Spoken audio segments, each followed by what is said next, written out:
Carlisha Hood and her teenage son are out of jail tonight and no longer charged as murderers. A Chicago activist says it was cell phone video that helped free the mother and son. First and foremost, I'm going to say big L to the news station. Super big L. Because initially, when we heard about the story, they made it seem like the mom was like John Gotti and she was asking her son to order hits like he was Rambo or the Terminator or something like that. So it made him look very crazy.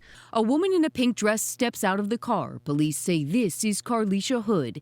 Inside Maxwell Street restaurant, things devolved quickly. Police say as Hood was standing in line waiting for her order, she and a man began arguing. That's when they say Hood's 14-year-old son comes into the establishment. They say this is him in the white sweatshirt. Second thing I'm going to say, I shouldn't have to say this, but I'm going to say it anyway. Obviously, guys, you should never put your hands on a woman. There's no point in doing it. You should obviously not do it.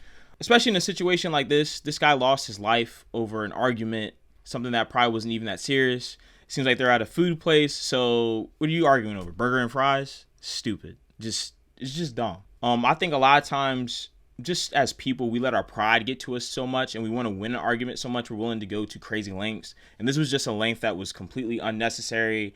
He's watching from the doorway as police and witnesses say the man arguing with his mother, identified as Jeremy Brown, becomes increasingly irate and repeatedly punches Carlisha Hood in the head. The violent attack was captured on this cell phone video shared on social media by a local activist and has been viewed more than 31 million times. Police say that's when Hood's 14-year-old son fired his gun repeatedly at Brown, shooting him in the back, and then the mother and son leave the restaurant. What am I going to say about the mom in this situation? The only thing I can really say in regards to her is that never argue with a crazy person. Obviously, that's not her fault that he decided to put his hands on her. But at the end of the day, arguing with a crazy person is always an L. It's always an L. The best thing to do is just to walk away, because what's going to come out of arguing with a crazy person? Hood and her son surrendered to police and were later charged with felony first-degree murder. Today, the Cook County State's Attorney dropped those charges. In a short statement, the state's attorney's office said simply, "Based upon the facts, evidence, and the law, we are unable to meet our burden of proof in the prosecution of these cases." This situation all around is just unfortunate. When I think about it, the son became a murderer.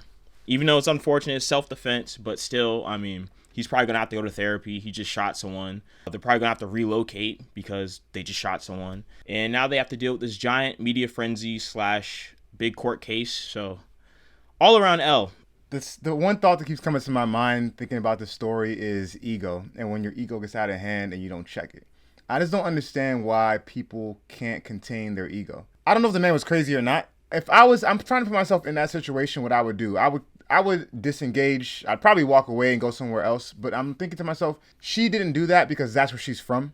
It's like a fish in a fishbowl. She's from Chicago. That's where she knows. For me, I'm already going to be on edge in Chicago because Chicago lately has been crazy. Hundreds of teens flooding into downtown Chicago tonight, smashing car windows, trying to get into Millennium Park, prompting a major police response. Within the past few minutes, shots were fired near the corner of Madison and Michigan. I spoke to a woman whose car was smashed by people jumping on the windshield. She says the crowd began beating her husband as he sat in the driver's seat. He's now been sent to Northwestern Memorial Hospital. Yeah. So I'm like, I'm not even going to take the chance. But I guess in her mind, it's just another day in the neighborhood. I think this goes without saying, but I'll say it anyways. It's always unfortunate when there's a loss of life. Now, I don't know this man's background, and the reason I bring that up is because, I'm going to be honest, I don't know if it's always unfortunate when there's a loss of life. Like, if you are the guy with the mustache from Germany back in World War II, and Short mustache, man. Then, I mean, I'm not going to sit here and say it's bad when there's that loss of life. I mean, but in general, it's bad when there's a loss of life. So, rest in peace to that man.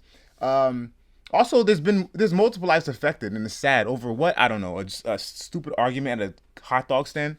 So the son, 14-year-old kid, I don't put much blame on him. He's a kid. That's a 32-year-old grown man. That's what, exactly. A 14. What are you gonna do? So what choice? So what choice do you have? I'm not saying that what choice did he have? Unfortunately. I will say I'll put the blame on, rest in peace to the dead. I don't want to speak ill of the dead, but I put most of the blame on that man. Why? Because he took it from a verbal altercation to a physical one, which didn't have to happen, period. I'm not saying that the boy shooting the guy was right. I don't think he had any other choice. I'm not saying that the woman Arguing back with the man was right. She could have just disengaged and walked away, which is easy for all of us to say. But at the end of the day, I think the blame, from as far as I understand, rests at the feet of that man that's now deceased, unfortunately. It's sad to say. Yeah.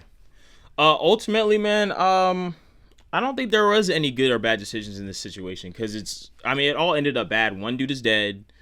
The 14-year-old kid is a murderer. It's not murder. I mean, he killed someone. Manslaughter. Fair enough, right? Manslaughter.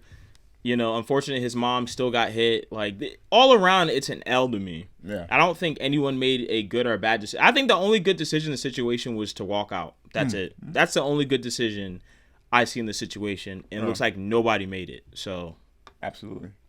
Let us know what you guys think, right? So, don't forget to like, comment, and subscribe, and let us know who you think made the bad decision.